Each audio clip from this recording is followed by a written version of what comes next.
তখন আল্লাহ রাসূল ইসলামের দাওয়াত দিতে গিয়ে অনেক পেরেশানি হয়ে পড়লেন, মন ভেঙে যাচ্ছিল এমন অবস্থা। এই পরিপ্রেক্ষিতে আল্লাহ পাক তাকে তিনটে বড় নিয়ামতের কথা স্মরণ করে দিয়ে তাকে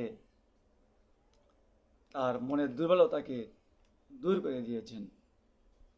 সেটা আল্লাহ পাক বলেন, আলাম নাশরাহ লাকা সদরাক, হে নবী আমি কি তোমার বক্ষ খুলে দেই নাই?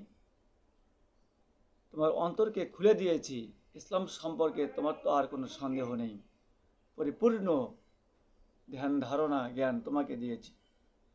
সুতরাং ইসলাম নিয়ে তো আর কোনো সন্দেহ নেই। তাহলে এটা একটা বড় নিয়ামত তোমাকে দেওয়া হয়েছে। ও আদআনা আনকা বিজরক, তোমার উপর থেকে তোমার বোঝা আমি নেমে দিয়েছি। অর্থাৎ যে সমাজকে পরিবর্তনের জন্য খুঁজতেছিলেন যে কিভাবে সমাজকে পাল্টানো যায়, তা আমি পরিবর্তনের ব্যবস্থা করে দিয়েছি ইসলামের মাধ্যমে। এটা বড় নিয়ামত দিয়েছি।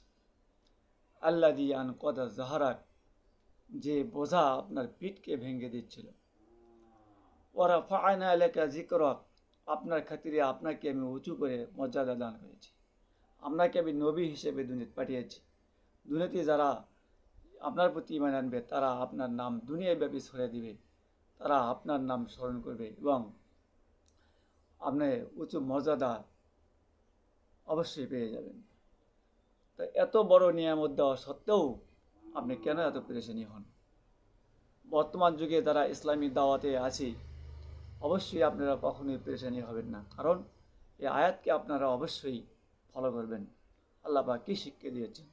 কোনো টেনশন নেই, কোনো কোনো আপনাদের দুশ্চিন্তা নেই, পেরেশানির কোনো কাজ নেই, কারণ আমরা সঠিক জিনিসটাই তুলে ধরতেছি।